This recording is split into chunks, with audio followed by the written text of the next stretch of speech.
Baiklah, sebelum kita memulai pelajaran hari ini, sebaiknya kita berdoa terlebih dahulu yang dipimpin oleh ketua kelas. Duduk ya rapi, berdoa dimulai.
Mengerjakan apapun itu ada satu organ dalam tubuh kita ini yang terus berdetak. Ada yang tahu itu apa?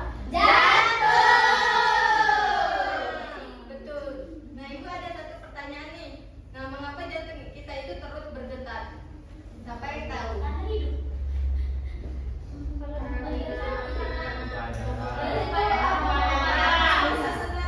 Ya, betul. Nah, hari ini kita akan membahas tentang sistem peredaran darah. Nah, sebelum kita masuk ke pelajarannya, ini ibu ada ice breaking nyanyi tentang sistem peredaran darah. Mohon berdiri semuanya. Kita menyanyi. Macam-macam darah itu ada di balik. Oke, ini Kak.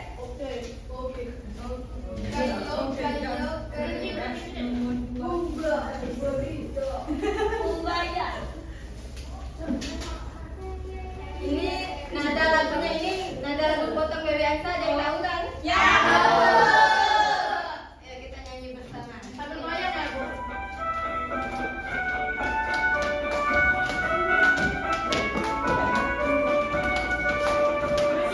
Peredaran darah manusia dan paru-paru dan pembuluh darah, jantung memompa, paru menyuplai darah manusia, pembuluh darah berubah tiga, arteri, kapiler dan juga vena.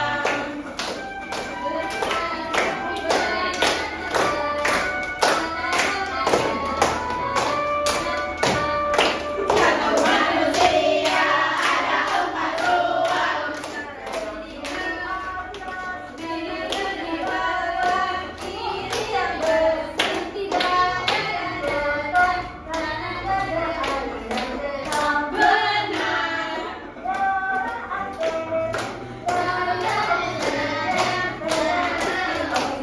balik jantung.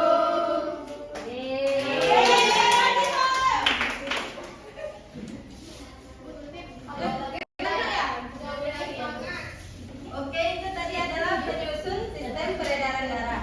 Nah, sekarang kita masuk ke materi sistem peredaran darah. Nah, ini ada yang tahu gambar apa? Lebam itu diakibatkan oleh benjolan. Dan ini bisa disubit antum. Mandi malam. Ada yang tahu penyebab darah beku itu karena apa? Pembuangan apa? Aliran darah. Peredaran Betul. darahnya, Bu. Ini adalah penyebab darah beku itu terjadi ketika darah kita menggumpal di dalam pembuluh darah, sehingga dapat menghambat aliran darah tersebut. Nah, hari ini kita akan membahas tentang bagian-bagian utama sistem peredaran darah. menjelaskan peran jantung, darah, dan pembuluh darah. Ada yang tahu fungsi sistem peredaran darah manusia? Tidak tahu, Bu. Belum tahu, Bu. Tahu dong, Bu. Ya, fungsinya itu untuk mengangkut darah, oksigen, dan nutrisi kita ke seluruh tubuh supaya kita mendapatkan energi. Nah, ada yang tahu bagian utama sistem peredaran darah terdiri dari apa saja?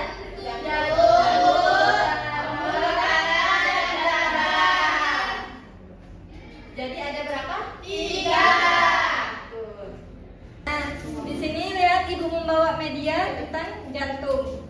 Nah, tadi kan pas kita nyanyi kan ada itu serambi di atas, serambi bilik di bawah. Nah, serambi di atas itu ada serambi kiri dan serambi kanan. Sedangkan bilik di bawah itu ada bilik kiri dan bilik kanan di bawah. Nah, serambi kanan ini fungsinya itu untuk menerima darah yang miskin oksigen dari seluruh tubuh melalui vena cava darah. Kemudian dipompa balik ke serambi kanan. Nah, lalu dari serambi kanan itu menuju paru-paru melalui arteri untuk mengambil oksigen. Setelah kaya oksigen, darah itu akan kembali ke serambi kiri melalui vena pulmonalis. Selanjutnya, darah itu dipompa ke bilik kiri. Kemudian keluar melalui aorta yang ada di sini.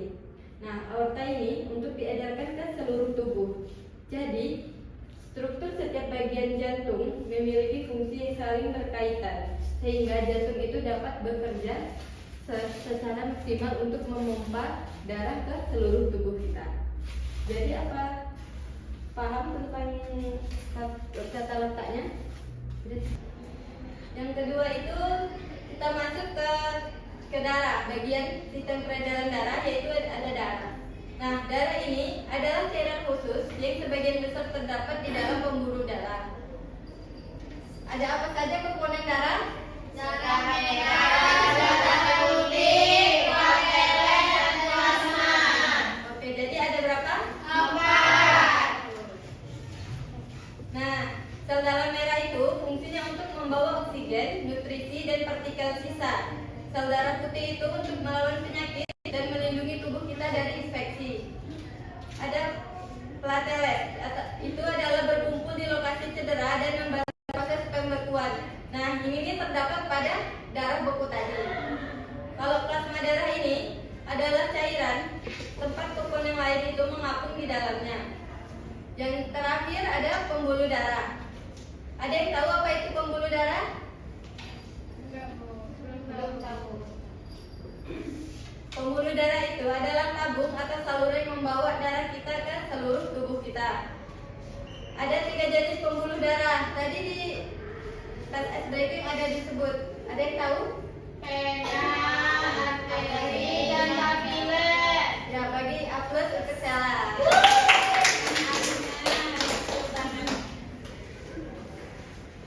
Ada yang tahu fungsi arteri?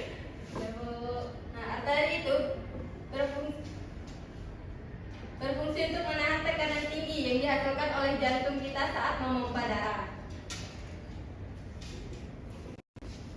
Nah, langsung saja ya, sekarang Ibu akan membagi 3 kelompok. Kita akan membuat proyek yang telah Ibu bilang pada minggu kemarin. Kalian sudah membawa alat dan bahannya? Sudah. Dan sekarang kita dibagi 3 kelompok. Kelompok 1, kelompok 2, dan kelompok 3.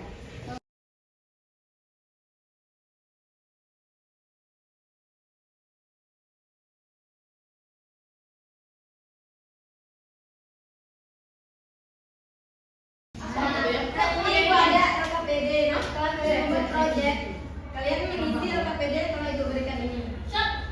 Mama.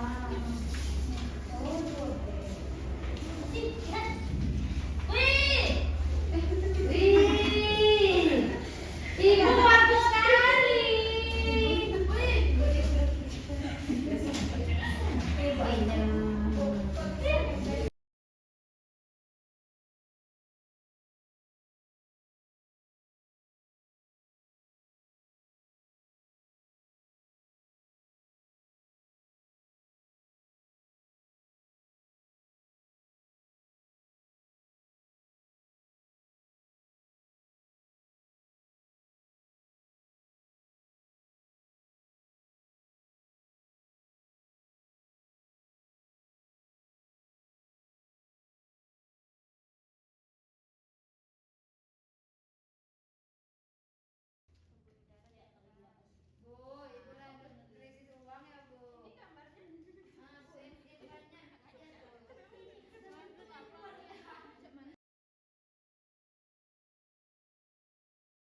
baiknya.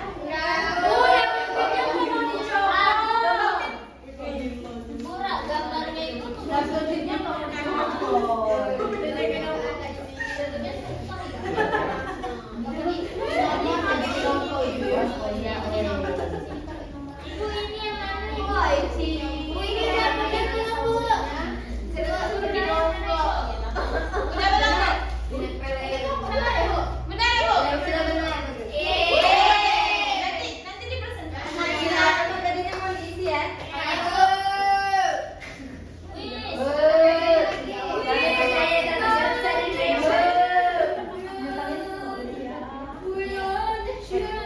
Kok beda kalian? Aku berapa sih?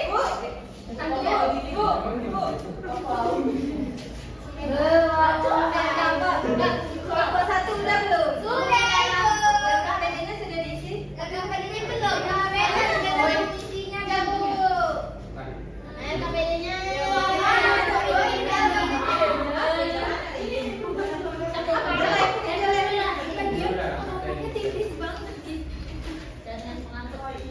Ibu itu apa itu?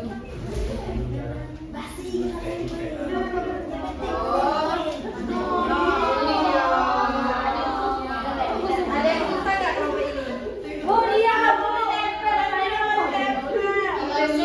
kelompok ini? Kasih nilai Bu. Tetap putus pembuluh darahnya Bu, lah mati gitu. Bocor. Kita perbaiki. Kalau gitu operasi. Mana operasi disambung lagi kan? Kan balik Om ya? KPD-nya udah diisi? Oh, lagi proses Bu.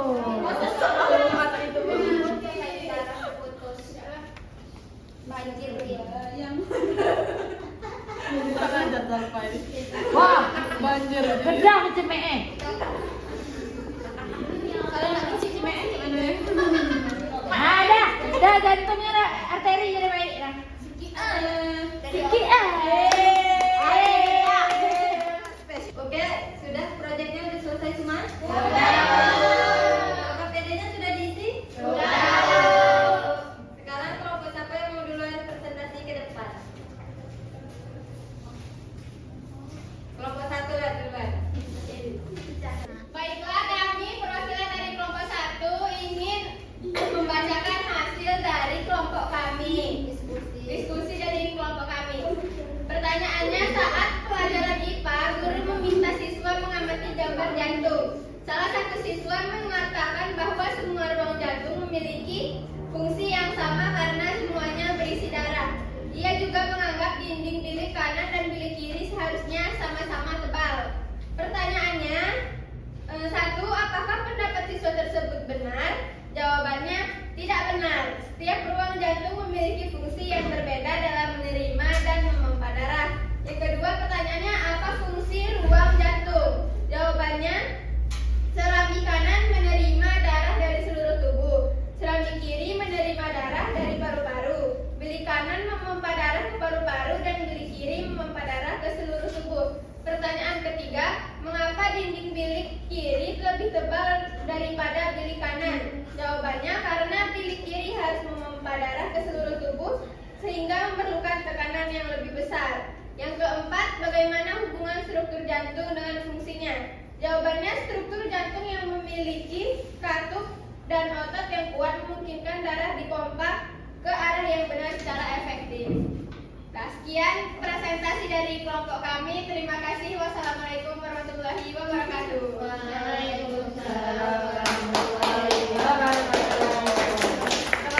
lain apakah ada yang ingin bertanya kepada kelompok 1? Enggak, Bu. Sudah paham ya? Paham, Bu. Boleh duduk. Kasih. Sabar.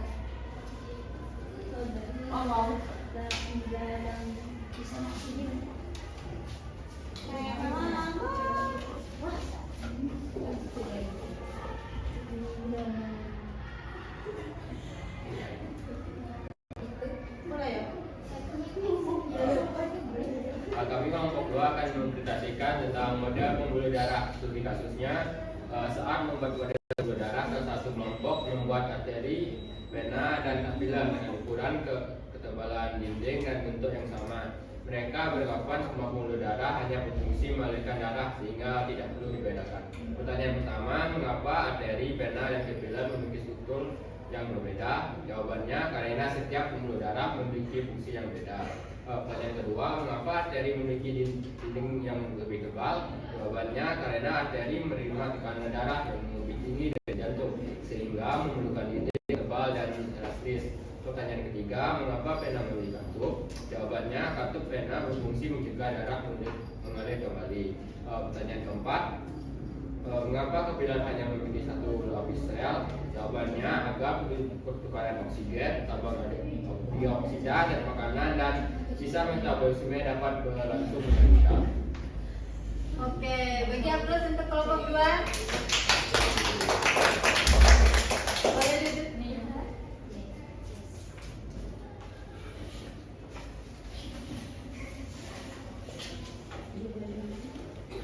Oke, selanjutnya kelompok terakhir, silakan.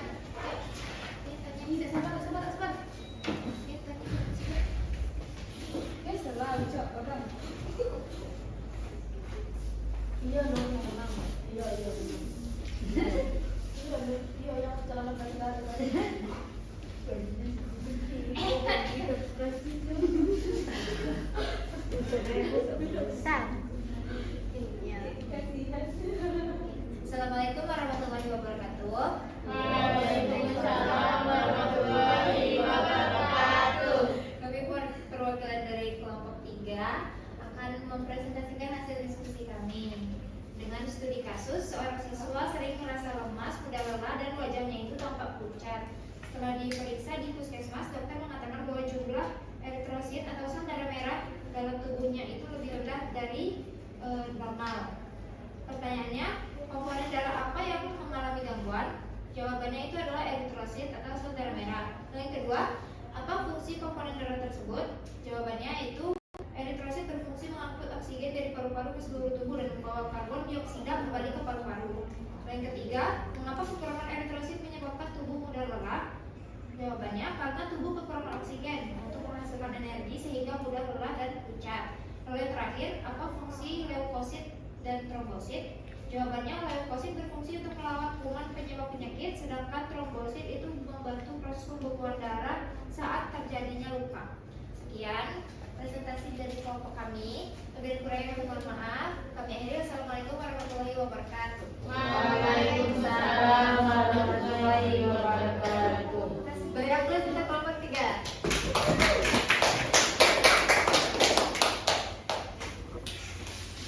Oke, nah setelah kalian menyusun proyek, nah apa ada masalah yang sulit dilakukan pada saat pembuatan? Menempelkan filmnya Bu.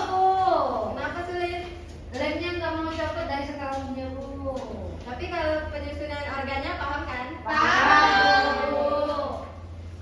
Nah, hari ini kita telah belajar dan membuat proyek sederhana tentang sistem peredaran darah, struktur dan fungsinya. Nah, sebelum Ibu akhiri, mari kita simpulkan pelajaran yang kita dapat pada hari ini. Sistem peredaran darah tadi disusun atas berapa komponen?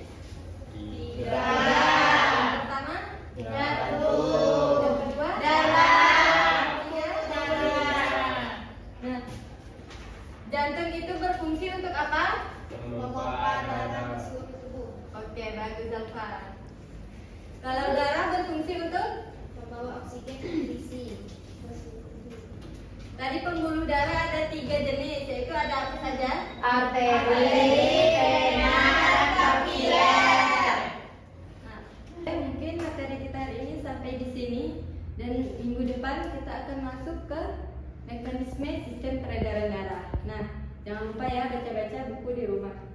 Nah, oke, sebelum Ibu tutup pertemuan kita hari ini, semoga yang kita pelajari hari ini dapat bermanfaat.